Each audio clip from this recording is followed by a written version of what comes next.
what we got map ban-wise, because I'm sure you're all itching to find out that information as we go ahead and get into this. I did not prepare correctly. I'm still on Division S things. Whoopsie, hold on one second. I am a professional caster. I know what I'm doing. Totally know what I'm doing. These... We edit around these. That's what we're gonna do. We're just gonna edit around these moments. There we go. Deathwing Hookah Lounge versus Murky Slayers. Whoops! I knew I forgot something. Like, I was sitting up earlier, I was like, I know I'm forgetting something. I'm like, I'm just gonna go make dinner, I'll pop in my head. And Bandit Pets and Bandit Pets from Wicked Kitten. All right, extra pets. Trying to avoid sugar. That makes sense. That makes sense. These replay casts, we're gonna start out with a couple replays, then we're gonna get into a live game afterwards. Triad. But it doesn't matter because we got wonderful Here's the Storm action. We're going to be starting out with the members of Deathwing Hookah Lounge, and that's going to be them winning the coin flip, opting for map pick priority. They're going to ban Braxis Holdout and ban Battlefield of Eternity. Volskaya and Towers of Doom were banned out by the members of Virtual Murky Slayers. As Tetcher's going to raid over with 93. Welcome, Tetcher. And Timmy, thank you for the follow as well. Tetcher, thank you for sending all of your friends over here. Double Pets will be coming in for a second for Bandit as we get through the map bans. But for anyone that just rolled on in, we are getting into our first best of 3 of the evening, and is going to be Deathwing Hookah Lounge versus Virtual Murky Slayers. You did not see that we totally had everything perfectly set up. We didn't have to edit anything during this. But once again, for anyone that rolled just in just now, Braxis Holdout and Battlefield were banned out by the members of Deathwing Hookah Lounge, and we had Virtual Murky Slayers banning out Volskaya and Towers of Doom. Tomb of the Spider Queen will be the first map chosen by the members of Deathwing's Hookah Lounge. And not only that, first off, we got to get some pets. Bandit is always here. Yeah, is Bandit here? Bandit's always here. What's up, bud? You got pets from Twitch chat. Gosh. I don't know how to give 2 pets worth. So I think what we'll do is we'll just take off his collar, and he'll be pumped about that. Yeah, bud. There you go. Make sure we don't show our old address. All right. He won't need that till tomorrow. Yes, you're... Oh, yes. All the follows are coming in. Welcome to my stream. We partially talk about Here's the Storm, and we mostly look at Bandit. Dog Lady, how you doing? Thanks for coming by. Hurrah, thank you for the follow. Sorry, I am going to murder your name if I try and attempt to say the entire thing. You saw everything? There you go. Exactly. That's all we needed. That's all we need. But let's actually go ahead and also, I went ahead and I made a new little thing as well so we can actually see what the draft was, because I know a lot of people were like, oh man, the one thing about replays is I don't get to see the draft. Well, this is how the draft actually unfolded. You had first pick over on the right-hand side, and I believe it works from inward out on this draft tool, unlike the Heroes Lounge, which works from outside to inside. So you're going to be seeing a first pick Zeratul with a Joanna Malfurion, Raynor, and an Asmodan coming out from Virtual Murky Slayers. Them banning out the Uther, Varian, and Mal'Ganis. On the left-hand side, we see the members of Deathwing Hookah Lounge picking up a Greymane, Kael'thas, ETC, Thrall, and then rounding it out with a Stukov. They themselves will ban out the Sylvanas, Ariel, and Deathwing. How old is the dog? Bandit is going to be 6 years old in the spring. He's actually pretty young. He's pretty spry. He's a happy young little man. So we can go ahead and I think you're all itching to go ahead and get into some games here. Imagine it's something like, I don't know why, but I'll take it for him. Oh yeah, exactly. Yeah, exactly. Black Milk, how you doing? Sorry for anyone. Doggo's it's too cute. A girl can't resist. He's just such a good boy. All right, thank you once again, Tetcher, for the raid. Thank you, Bambi, for the host as well. Let's go ahead and get into some of the games. As noted, as I always talk about, we are pushing for Twitch partners. So the big thing is always to try and keep our average viewership up. So thank you once again to Tetcher for raiding over. Really helps us keep on that goal towards Twitch partner. We are very close. I did apply last Friday, and at this point, it's just keeping our streams up. And I'm sure you'll be sick of hearing me talk about that, but regardless, we'll mention it a couple times here and there. Until then, till that next time you have to hear it, let's go ahead and get on in to our game number 1. On the left-hand side, we got the members of Deathwing Hookah Lounge. We got Blue going to be on the Stukov. We're going to be actually having patches on the Kael'thas. Big Wiz is going to be on the Thrall. Diva will be on the Greymane, and we have Star Fox on the ETC. On the right-hand side, we got the members of Virtual Murky Slayers. We're going to be having Sea Brisket going to be on the Malfurion. We see Veggies on that Joanna. We have MJ Doom on the Raynor. A Brew or two will be on the Asmodan, and Fake News Nate will be on that Zeratul. Let's go ahead and check out some level 1 talents and see what we get to start things out with here on Tomb of the Spider Queen. Going to be Echo the Elements for the Thrall, so going to be looking to try and finish that out as quickly as possible. Often do see that done fairly early in the game, so that way they can get the extra Chain Lightning charge, that way they can actually just poke into the lanes a little bit more, as well as try and have more procs on their Frostwolf Resilience, which is their base trait. And that's the thing that as you hit enemies with abilities like the Wind Fury or the Feral Spirit or the Chain Lightning, it procs that. Once you get 4 stacks, I believe you do get sizable healing procced off from that one right now, but that's going to be a great Gravity Lapse to slow them down in the rotations between top and mid, and that's going to be the name of the game here on Tomb of the Spider Queen. Going to be looking for gems as well as experience between the top and mid. This is also another map where a lot of people like myself pick up Asmodan or Nazebo or any sort of questing based hero that's off of minions, because you're able to get quite a bit of that in between the top to mid rotations.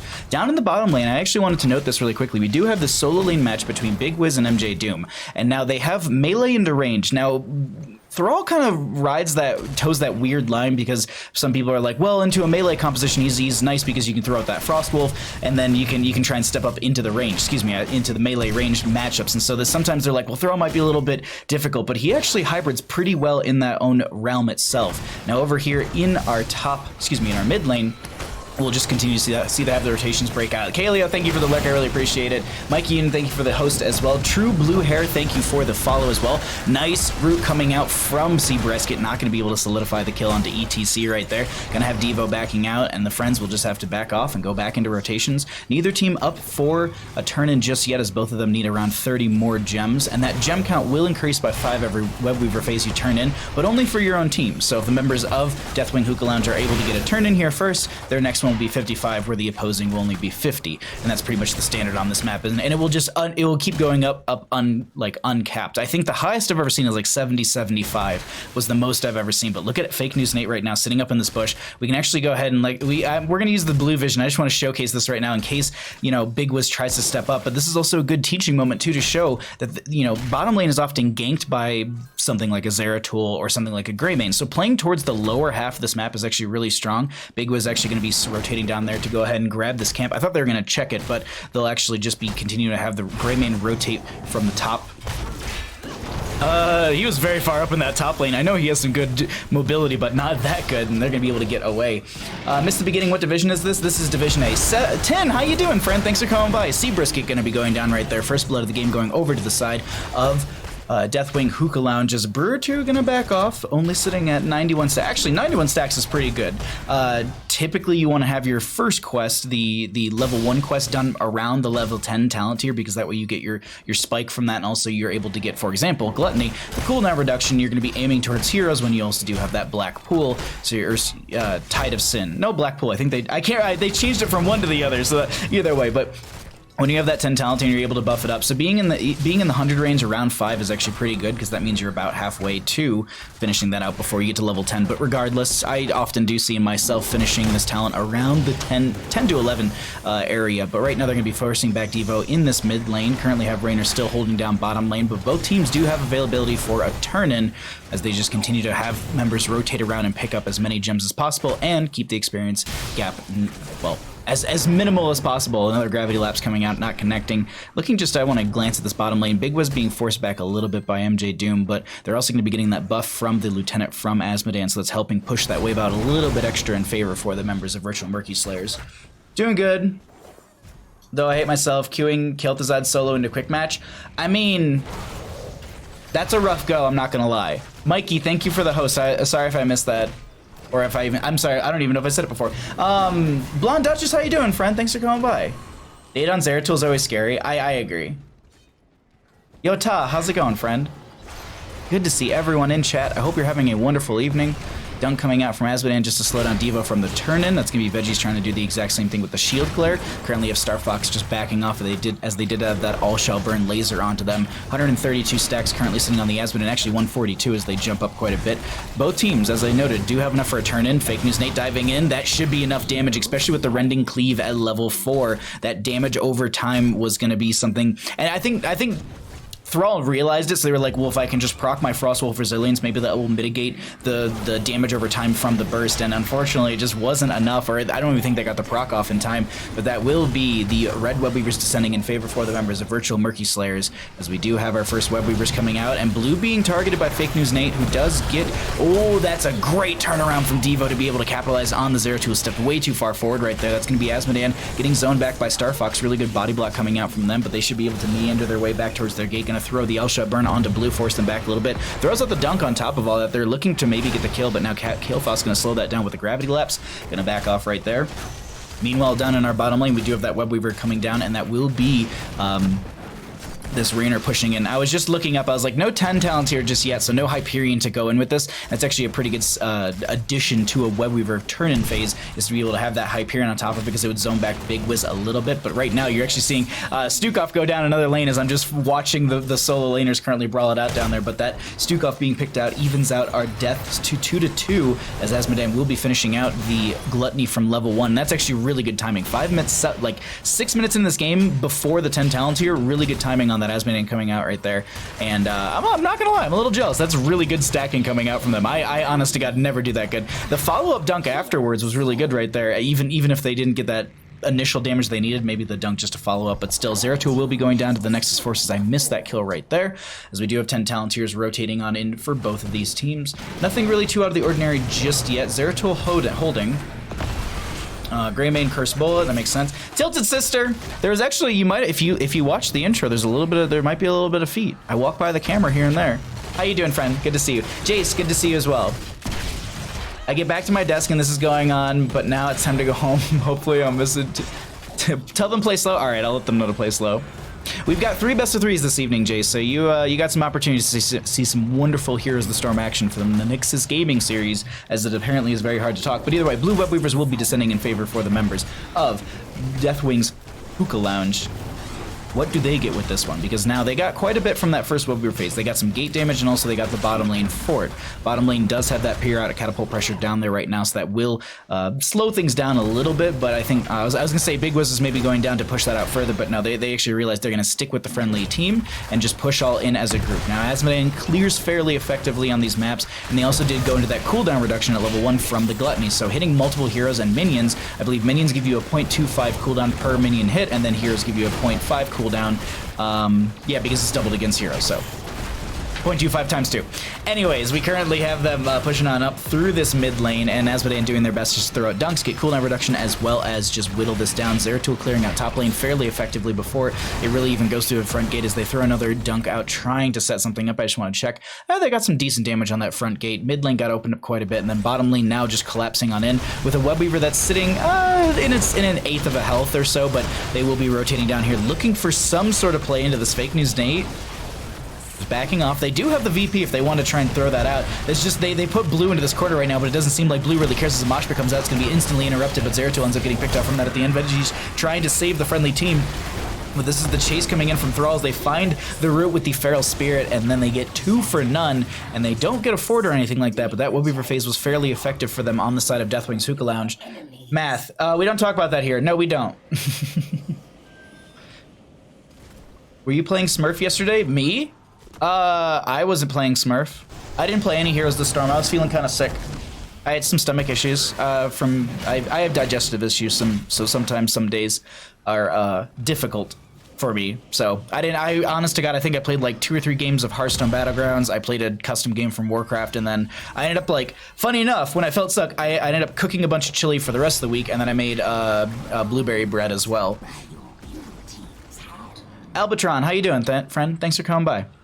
Alright, another blue Web Weaver phase is going to be coming out in favor for the members of Deathwing's Hookah Lounge, and I think they're just going to let bottom lane pressure up naturally, but this is going to be Veggies looking to maybe anchor, maybe even start a fight, but right now they're just backing out. I love the hold coming out from Star Fox on that power slide, just waiting. VP onto a couple members in the backline. That will keep Veggies fairly safe. Dunk comes out from Asmodean. Really good timing coming out from the team right there, trying to get all that damage in just as the VP ends, but this is going to be Phoenix out from the Killfoss to zone back the enemy team. Another dunk coming out from Asmodean. Going to be able to push back the wave a little bit. 324 stacks, sub 10 minutes into the game, sitting pretty comfortable right there as they actually get a few more pushing on in. We currently have mid lane pressure. I mean, this mid lane pressure is mounting, but bottom lane was stepping up quite a bit, and top lane just about to crash up there. So they can rotate back and go for top lane, and I think that might be the game plan here, as the Hyperion's going to be zoning them back a little bit. Wise Hobo, thank you for the follow, as well as Rob Dog. Thank you for the follows. I appreciate it, friends. Glad you're enjoying the stream. Sorry if I missed it earlier. There's an imposter bet. I feel better because we slaughtered that Bahamut badly. I mean, then it might have been me. No. Yeah, no, I play here and there. It's just, it's difficult because most of the time it's like I'll cast and then it's like 9-ish o'clock and I'll be like, well, I haven't, you know, hung out with my dog, and then I sit on the couch with him for an hour, watch a TV show and go to bed, and then repeat this entire process. So I don't really get to play till the weekend normally. And even then on the weekend, I'm fairly busy as well, so I really don't have a ton of time to play, but I love talking about the game, and that's the best part for me, honestly, is just being able to cast and put on a wonderful show for all of you. But I'm glad you bodied my doppelganger and proved yourself as the, well, as the better player over my doppelganger. We do have a turn in favor for the members of Virtual Murky Slayers, but they won't really have the positioning to be able to get into this just yet. MJ Doom may be going for it. They only need 6-2. Nope. I was trying to do caster math. Didn't really work out right there, as I did the math in my head and I was like, that's not enough. Alrighty. 14's up on both sides. We have even talent tiers at 5-3 in kills. Structures are more so in favor for the members of Deathwing, Hookah Lounge. Star Fox is stepping up. Power slide onto one. Mosh pit. No circle from that mosh pit. That was really weird. Maybe they channel... Wait. Was it a dance? I don't know about y'all, but I saw ETC mosh pit. I swore... Real dog problem. What's up, Spoiled Sack? How you doing, friend? Dara, how are you? Everyone, all the cool kids are in chat this evening. Currently going to be having a bruiser camp grabbed by the members of Virtual Murky Slayers, as they could look for a turn in through the top lane area. Thrall is zoning that, but they could just, honest to God, collapse on them if they step up. But this is where the Echo of the Elements comes in handy. You have a lot more poke tools, as you also had Blue right there throwing in the weighted pustule, trying to get an interruption right there. Phoenix actually coming out from the kill fast, 60-second cooldown, but still significant cooldown just to zone back the enemy team from a turn in. Forces the fight in the mid lane. Hyperion comes out as Thrall gets picked off. ETC gets the mosh pit, but the Sundering came out from before that. Flailing Swipe is going to be saving Star Fox for now, but there's the VP to slow things down. Dunk from Azmodan comes out a little early. I don't think they're expecting the VP. They won't have another one right now, but Zeratul trying to get a massive cleaves, finds Stukov kill, as well as ETC right below us, and now Virtual Murky Slayer stepping up further through mid lane, looking to go ahead and take this fort and maybe a little bit more. Greymane and top lane just making sure they're going to be able to close the experience gap, pick up gems, but this is going to be Red Webweavers on top of all this pressure they've already amounted to pick up, and 20 seconds on two players is quite a bit of time. Excuse me. Fake News Nate gonna back off and go ahead and clear that out as they push on in through this mid lane further. Kael'Thas just gonna be over here just to try and poke at this, whittle down the wave, and then you can also see Malfurion throwing out an entangling root. That was oh my god, the curse bolt onto Veggies. There's so much damage. They actually get the pop from the living bomb from Kael'Thas, and that's a big turnaround in favor for the members of Deathwing Hookah Lounge. They're gonna mitigate this mid lane Webweaver, which is gonna be threatening keep front gate. Bottom lane they don't have to worry too much about, but then they can rotate into top and they can just get that clear off, and then maybe they can rotate into bottom lane if necessary. But the one thing that I want to highlight here is Webweavers will slowly lose health over time, regardless of whether they're being attacked. So right now you can actually see there's nothing attacking it. It is slowly losing health. But the more important thing is going to be the team fight that's taking place up here. Actually, there's no team fight. They just pushed the wave up and they backed out. Is it possible he dances to the moshing? It is possible, but I swear to God, I heard like the little like firework noise go off. Maybe just like my brain decided it was like, well, I'm seeing this, I should be hearing that.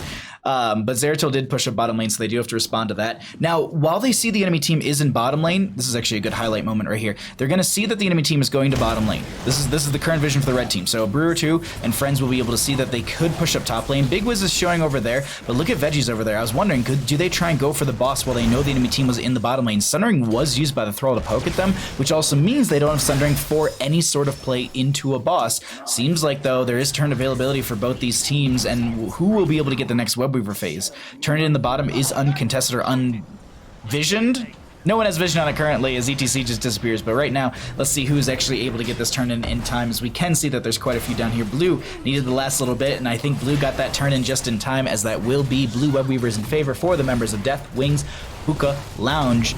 I believe this is the third Webweaver phase of the game. That sounds about... No, it's probably the fourth. That sounds more correct. Would you look at that viewer count? I have not. How's it going?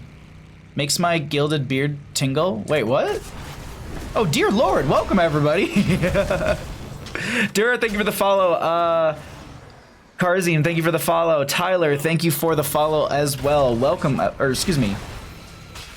Tireless Pro, excuse me. Sorry, I read Tyler. Tireless Pro, thank you for the follow. Sorry if I murdered your name. I'm glancing over and going back to this and reading chat at the same time. Procasting, thank you so much. I appreciate that. Thanks for highlighting your message. But that's a Hyperion coming in to zone back the enemy team, as this will be Webweaver continuing to push up through the top lane. Bottom lane is going to be still very far away from actually stepping up, and it, as I said, loses health over time, so it might just stack up that bottom lane quite a bit. Meanwhile, in top, they're trying to pressure up further. Thunderstorm was finished out by the Thrall, so they will be able to get that 40% bonus damage. Or excuse me, increased by another 25 on top of the 40 they've already gotten. Check the VOD, it was a mosh? Wait, what? Oh, you checked the VOD, it was... Wait, then why was there no cooldown? That's super weird. Azmodan game 2? I know, Azmodan games are just... so very delicious. Alright, blue Webweavers have ended. No keeps have gone down during that entire phasing, but...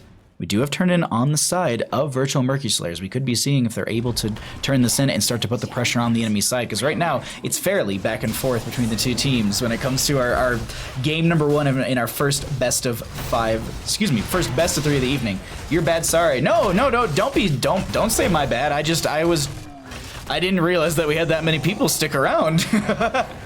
Welcome to everyone in my stream. Like, it's crazy to me. Like, thank you for supporting, and thanks for helping us get towards Twitch partner. I actually did just see really quickly, I want to highlight something. Kael'thas, 840 extra mana coming in from the level 1 talent. Their current mana pool is 1,520, which means with the Arcane Barrier, when they pop that, they get a shield for 1,520 or so. That's a massive shield. I've actually seen Kael'thas's with like 2k plus mana at the end of a game. It's wild, but 56 stacks currently on this Kael'thas, sitting fairly, well, 57 right there, sitting fairly healthy, but a red Webweaver phase is going to be coming on in here in just a second, and we'll see if they're able to push in. They've got great siege on the side of Virtual Murky Slayers. I think they've just been forced back consistently through a lot of these fights. That's Galaxy Brain. It was a fake mosh, hence the debated emote. Oh, I was just, I didn't even read the debated emote. I just read, check the VOD, it was a mosh. I was like, oh, okay. No, you're fine. You do not have to apologize to anybody in chat. You are absolutely fine. Thanks for hanging out, everyone. Really do appreciate you all. All right, 20 talents here up on both sides. We can see, I'm just skimming through the 20 talents as well. No trample from Azmodan, so I don't have to feel like angry or anything. Someone took trample in a game once. I was watching the stream, and I just, like, I wasn't like watching like directly. I was just like, I had the audio on, I was just listening to it, and they were just like, I go so far, and then I tapped back over, and I looked at the level 20, and they took trample, and it was on cooldown. I was just like, oh, come on. Why you gotta do this to me? I mean, I honest to God, I've never taken it, but it's just one of those things. It's just like, well, but why? Like, the upgrades at 20 are so much more impactful. Regardless, my rants all aside, we currently have Webweaver being cleared out in bottom lane, and this phasing seems like it was pretty much... it was just them trying to step up and get a keep. Unfortunately, I don't think they're going to be able to get said keep. Actually, hold on. Flailing swept to force back a couple members right there. We currently have them besieging the keep as well. Kael'thas rotating back from bottom lane. Power side from the ATC. That's going to be Moshpit coming out as well. All they cared about was getting the Joanna kill. Silence coming out from Seabrisket with the Twilight Dream. And now MJ Doom on the far side does get hit with that face mount. They're going to be going down as well. Zeratul blinks towards the backline, trying to slow things down as they do get a VP onto 2. I think they're trying to get the reset on the cleave, but that did not work out the way they were expecting, and that's going to be 3 members for none, and that's a Webweaver phase that was completely mitigated, but right now they look to go to boss and grab themselves some pressure for top lane on the side of Deathwing's Hookah Lounge. TX, thank you for the host. I really appreciate that. Ant Whisperer, thank you for the follow as well. Thank you all for the follows. Trample is the I don't want to die anymore talent. That's actually a good point. That's actually a good point, Frank. I didn't think of it that way, but you actually make a fairly good point with that one.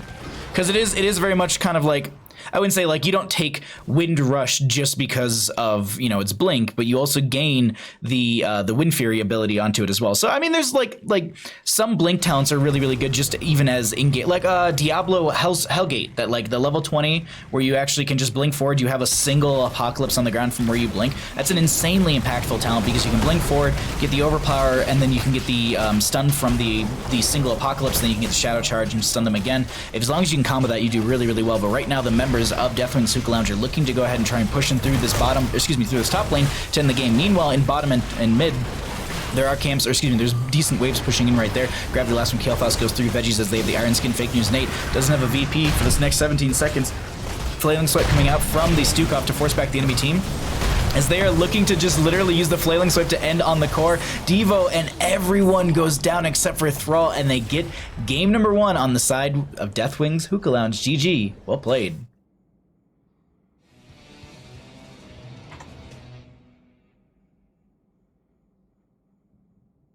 Howdy, glad I got here just in time to catch the steam. Thanks for coming. We got a ton of good games, so thanks for rolling on through.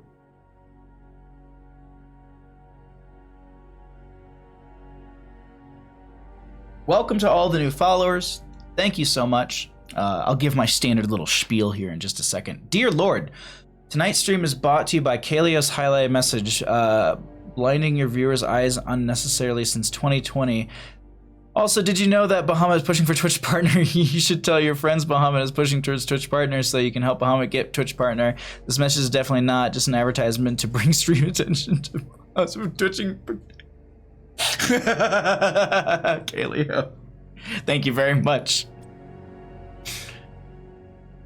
I mean, it's true. We are pushing towards Twitch partner, and I say it like 100 times per stream.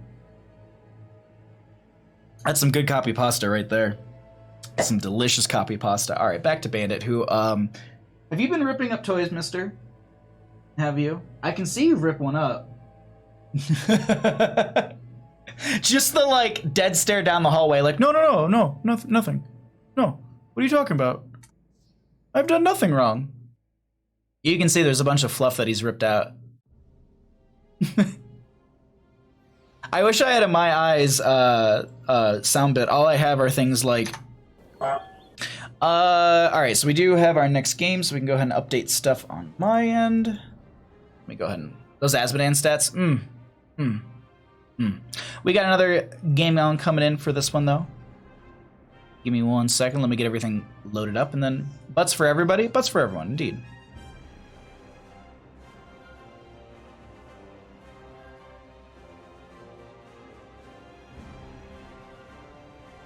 He's just like ripping it up. You want bandit pets? All right, we want bandit pets. People want to pet you apparently. This. What's all this? What's all this, huh? All this, mister. Oops. Hold on. Heroes. Okay. Hey, Goldblatt. Yeah, those are for you. That's from Stream. Yes. Because they love you and you're the best person on Earth. Yeah, you're the best boy on Earth. Right. Thank you. Honk Tetcher, honk. Here. All right, Langaria, thank you for redeeming the pets for Bandit. If I miss any during games or anything like that, please let me know, everyone, so that way I can also, well, you know, get that for you. Sorry, I'm now, of course, trying to talk and do things at the same time, and it never really works out. Okay, so that was that map. Let's get into our next draft. So this is going to be this. Okay. That. We have this and that. Okay, cool. All right, everyone. You ready to get into game number 2? The goggles do nothing. Oh, God. Oh, God. Why not replace his broken toys? Cause like this one isn't really ripped. Like, this is what he does normally. Like, this one. So he'll rip it up like this much, and that's about it. Like, he's had this one for months, and this is what it, like, this is as far as he takes it. This is a toy that he's had since he was a puppy. And, like, that's as much. Like, I've had to do surgery on these things, but, like, He'll just like, he'll do like one little tear and that's about it. But also we get bark boxes and those kind of slowly replace some of the toys. There's just some toys that he just always, like the one that he's currently ripping up, he just got in the bark box like last week when we opened that. Okay, let's go ahead and find out how we got to our next map because I'm sure you're itching to find out about that information right there. Oh, wait, 1 second. Let me also update the team scores because I know you want to know that information. All right, let's get that updated. There we go. Just a text wall every so often. Okay, all right. Sorry for the spam. You're all right, bud. Okay, so let's go ahead and get on into this. Am I the only Simpsons fan here? No, you're not. No, Kaleo actually in my Discord posts Simpsons memes almost every single day, and I actually responded to Tetra earlier with Boo Earns, so there's that. But let's actually get into our map draft because we have games that we got to cover this evening. The home team this evening is going to be Deathwing Hookah Lounge. They won the coin flip, opting for map pick priority in game number 1. Braxis Holdout and Battlefield of Eternity were banned out by them. Volskaya Foundry and Towers of Doom were banned up by the members of Virtual Murky Slayers. Tomb of the Spider Queen was the first map chosen by Deathwing Hookah Lounge and won by them. The opposing side opted for map pick priority for game number 2, so that means we're going to be going to Cursed Hollow, chosen by the members of Virtual Murky Slayers. And the next thing that I know you're all itching to find out is how this draft went, because I know I got the reference, not sure if where the acid is though. The Goggle reference. God, what is the Goggle reference from? It's like these. I can actually like picture, like I can hear the audio in my head, but that's about it. Anyways. Boo Earns, yes, Boo Earns. All right, so we did have a draft that did take place, so I know you want to find out about that information. I mislabeled all this stuff, but either way. So this is going to be our draft summary for game number 2 of our first of 3 best of 3s. We had the members, this works from the inside out for anyone that is wondering. So Uther is going to be the first pick on the side of Virtual Murky Slayers, and we have a Rhaegar, Imperius, Zul Jin, and a Greymane to round that out. They banned out the Ariel, Ariel, Varian, and Stukov. On the opposing side, they opted for a first pick Falstead, then went into an ETC Cassia Deathwing and a Brightwing to round that out. They banned out Ragnaros, Zeratul, and Asmodan. So it looks like there's going to be a couple respect bans right there. It's radioactive ban episode when they're filming the new. Oh yes, these goggles do nothing. Up and atom, yeah.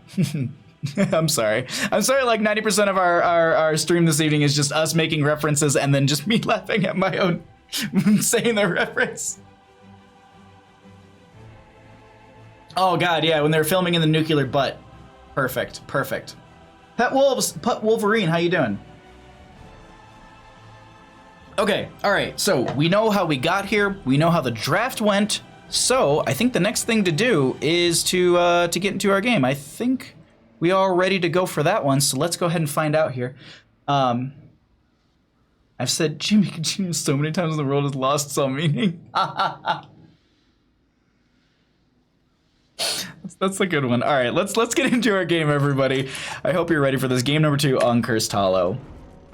On the left-hand side, we got the members of Deathwing's Hookah Lounge. We've got Big Wiz on the ETC, Devo going to be on the Falstead, Blue on that Brightwing, Starfox on the Deathwing, and Patches to round it out on the Cassia.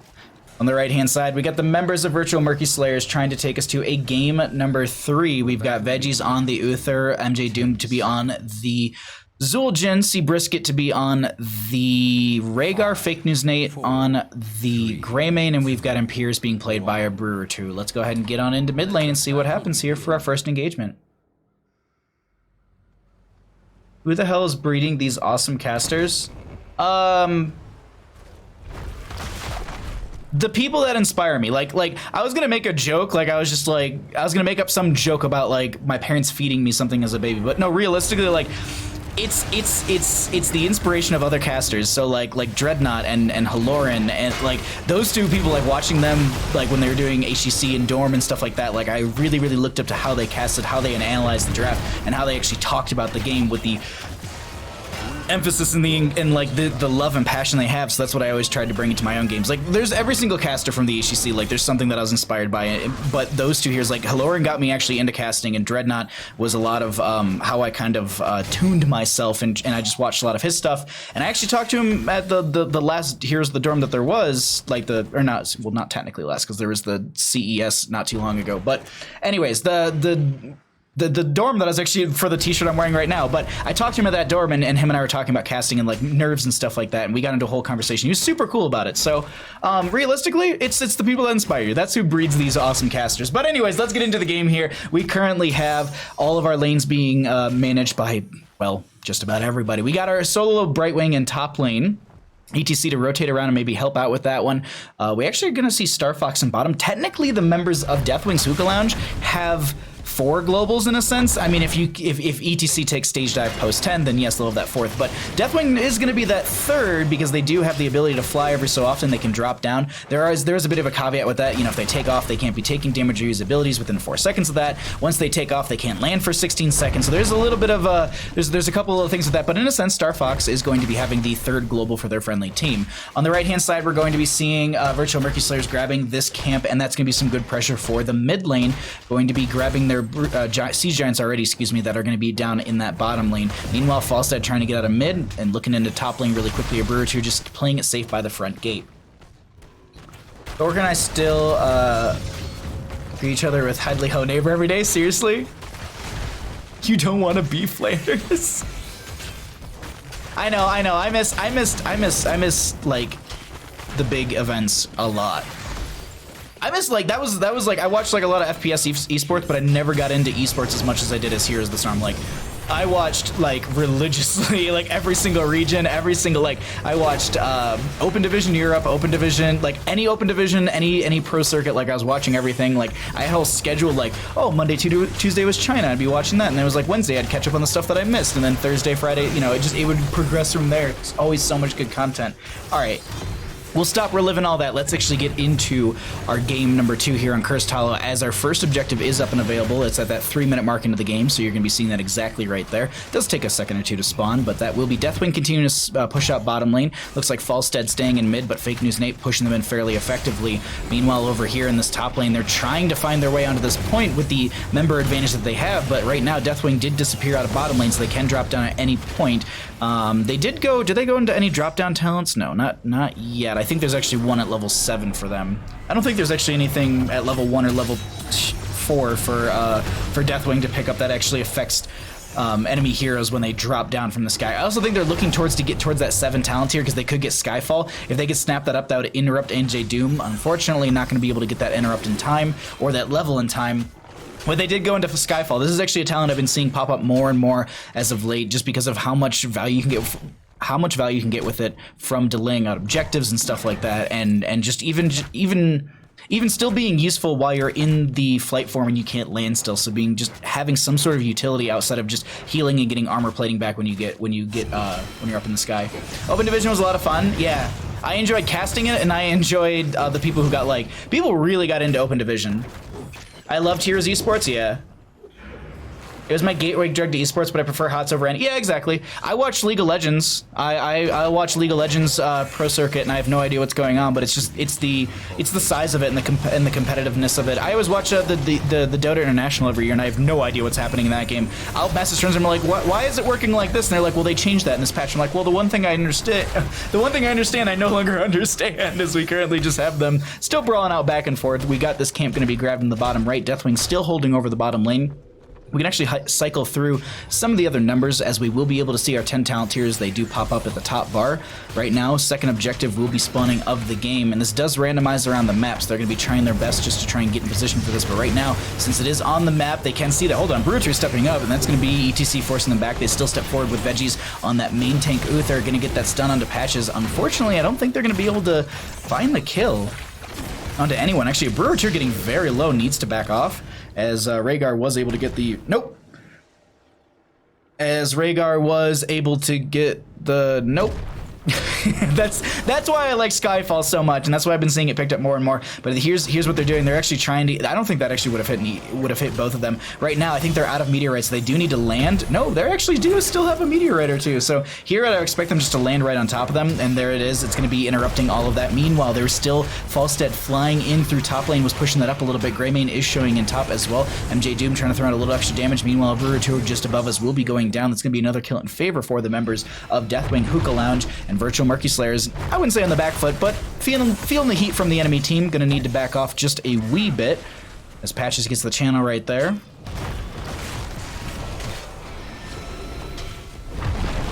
I'm waiting to see Valkyrie. Oh, Valkyrie actually catches Veggies right there. That was an insanely good Valkyrie, but Zul'jin trying to counter kill, and they don't get that last auto into Patches. Falstad was still clearing out the lane, and the one thing we actually haven't looked at whatsoever during this game is actually Falstad's stack. Currently going to be sitting at 10%, and they have 57 stacks. For every 20 that you have, you can bribe 1 minion, and for every minion you bribe, you can get 5% onto your lightning rod bonus damage. So that's why we're only seeing the 10%.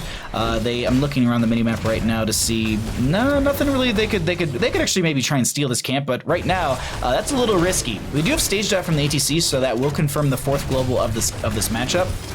TI was such a ride. Yeah, TI, like all the TIs are such like, it's the size of them. It's all that, like, it's a $23 million competition, you know, all, like that kind of prize pool, and like I keep saying the size of it, but like the magnitude of like how many people it brings in, how many broadcasts there are, all that kind of stuff. Like it's absolutely wild. But I always enjoy watching TI. Last year was a little difficult because I think it was in Shanghai, so it was like the opposite schedule. So like I'd be waking up towards the end of the broadcast and I'd be like, I couldn't really get into that. But either way, roasted veggies.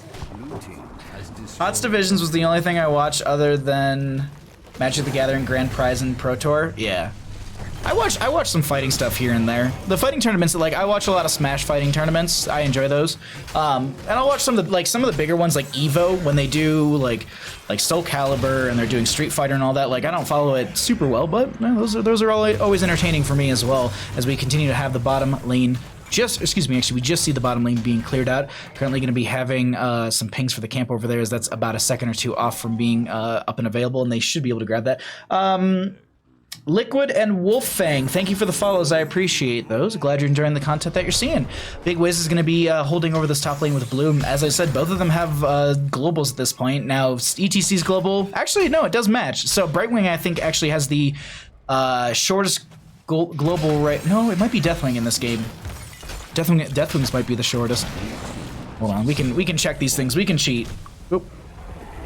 We can also look through some of the other numbers. It's 45 seconds, so yeah, Deathwing I think has the shortest, unless Brightwing's getting all the cooldowns from her level 1. Regardless, that will be ETC going down into the top lane as they find that collapse from on the side of Virtual Murky Slayers, trying to find their way into that game number 3. But now Tribute will be spawning in just a second. This could be curse potential in favor for the members of the Deathwing Hookah Lounge. Nice call from Seabrisket to grab this camp over here on the left, or excuse me, the vision on the left-hand side, just to deny that. So they do see that. Well, is the enemy team going to be rotating in? Because right now they have a ton of vision on our red team. Like this whole area is just illuminated. The only way to come in here without being seen is in a massive flank position. We'll see what happens. Or maybe they all just use their globals and Cassia just walks in. We'll see. Brightwing is going to be trying to poke out here. Falstead stepping up as well. Veggies. Seabrisket, I don't see Deathwing on the map, so I think that they're currently in the sky form. We can actually, yeah, we'll pull that away. So they are up in the sky right now. Deathwing can drop down. That's going to be Veggies taking a lot of damage. That Bloodlust from the Rhaegar. Oh, the snipe with Angelic Armament. Too good right there as Seabrisket steps further forward. Fake news, Nate. There should be an interrupt because I think Deathwing is flying. Right? Yeah. ETC stage dove into bottom lane to push this up further. Not the longest cooldowns we noted beforehand, but... Do they have one more? Yeah. But unfortunately, MJ Doom didn't get hit. Hot dang viewership. What's up, Ektar? I haven't looked at the number in a while. I hope it's okay. I'm assuming by your comment, yes. Deathwing is 53 seconds, counting the 8 seconds before you can land and taking off. That's true, Drab. That's true. Yo, Ninja, how you doing, friend? Sorry if I missed anyone. HCC has such great casters, I can't believe it. Yeah, I know. I know. There was a lot of good casters out there. And there still are. There absolutely still are. Big Wiz is going to be trying to find a power slide out of there. They dive onto them, getting a little bit of damage. Divine Storm from Veggies. Gust from the Falstead will push the Brewer into the enemy team. Guillotine comes out from the Zul Jin as they find the Imperious kill at the start. MJ Doom trying to step up and throw those axes out, but they don't find the kill onto Star Fox as Fake News Nate will be getting picked off. They do end up diving in with Seabrisket as well. They need to find their way out of here, and they will be getting picked off on top of all of this. That will be 4 for none, as this will be a tribute spawning. Curse potential in favor for the members of Deathwing Hookah Lounge, and with I'd say 15 to 20 seconds on average between these players, they'll be able to easily confirm this fort. The thing that I'm considering, like I'm waiting to see, are they gonna try and go and like pressure up this keep lane as well? I mean, they obviously only need one for the channel. They can't get to this point in time. They've got no global. They've got nothing that can pop up next to Cassia. So leaving that there is a bit of a wise move for them. Imperious tries to get the Celestial Charge forward onto 1. 16 talent here is up here and in favor for the members of Deathwing Hookah Lounge, as they do have a curse on their side on top of all of this. Veggie's trying to put the pressure onto blue. It ain't working out. Falstead, I think, bribed away that camp. Speaking of Falstead, 30% Lightning Rod bonus damage currently. Really stacking that up, and currently also at 26 stacks, so they can bribe at least one minion. If they wanted to actually bribe one of these Siege Giants, they could, just to get to 35%. But right now, I think the name of the game is trying to push up with the friendly team, as Deathwing does land in top to push that up further. Falstead coming on in here should be able to use that boomerang as well as get some clear into that, but that's going to be Uther going down. The Valkyrie not even necessary to find the kill onto them. Now Deathwing neanders their way into this mid lane because they got that top lane pushed up quite a bit, and they're going to all focus in on here. Cassia dives forward with the Fen, doesn't find a kill on MJ Doom. 16 talent here, still behind on the side of Virtual Murky Slayers, as the mid lane keep is going to be falling fairly rapidly. And look at this, they're playing actually to the lower side here. Cataclysm is going to be used. They didn't go for the upgrade at level 10, so they won't get the auto reset onto that. That Burn Beneath My Shadow will be able to give you that reset when a structure goes down, but they still have the Bellowing Roar as if necessary. Nice gust to push back from Falstead as they get the double keep play, and that will be Curse ending and going over mostly in favor for the members of Deathwing Hookah Lounge. If Devo can get one more minion kill, they could actually bribe away the entire camp up here in this top and get 40% up on their Lightning Rod bonus damage. But either way, they're going to settle for a boss and look to maybe push that in through bottom lane, as well, it is a map without, it is the lane without a keep, so it's going to have constant catapult pressure as well as the boss coming through, but they realize this and they have 16, so they're going in for the fight. That's going to be Imperious with the Angelic Armament, trying to get some damage onto Patches. Bloodlust was used by the Rhaegar as well. Angelic Armament goes out. I don't think it connected onto anyone. Boss is getting very low here. Deathwing is going to be on the point. Uses the Bellowing Roar. It forces back the enemy team. They do end up going down, but stage dive from the ETC coming on through. No upgrade because no 20, as they do have the Divine Storm from the Uther. Imperious does get picked off, so it's a 1-for-1 thus far. Blue getting very low. Polymorph onto 1 as Greymane actually goes down. We currently have such a split fight as Rhaegar is chasing Falstead, but they end up leaving so many friendly members behind, and MJ Doom will be getting picked off. Veggie's trying to heal, but not the biggest heals in the world, as between Rhaegar and Uther. They're gonna do okay right here, but Patches is actually gonna get picked off. Big Wiz? Ooh, do you have a well? Oh my god, that's so very close, but look at this. Do they have a gust? The gust goes right into the fort, but Big Wiz is like, I'm a little bit low right now. They end up turning onto this Falstead. Seabrisket getting very low. Power slide from the ETC. No mosh pit, because, well, it wasn't taken. And now this is actually a bit of a split fight. This is working out. Devo might be able to get the damage they need onto Seabrisket. They find the damage, they find the kill right there. Meanwhile, on core, there is a boss pushing on in through the bottom lane, and that did just arrive. That core shielding starting to fall rapidly as the catapults are dealing a significant amount of damage. I was trying to see what the catapult damage is currently. Somewhere in the 240-ish range, as boss is going to get a nice slam onto core, and that's going to be core falling to 50% or below. ETC coming on in through bottom lane, looking to maybe go for the end here as Deathwing lands on top of them as well. Boss goes down. They don't get that last slam. ETC playing to the far side of this. Guillotine comes out. Deathwing with the Cataclysm over. They end up getting picked off, but the game goes over to the members of Deathwing Hookah Lounge. They take the series 2-0. GG. Well played.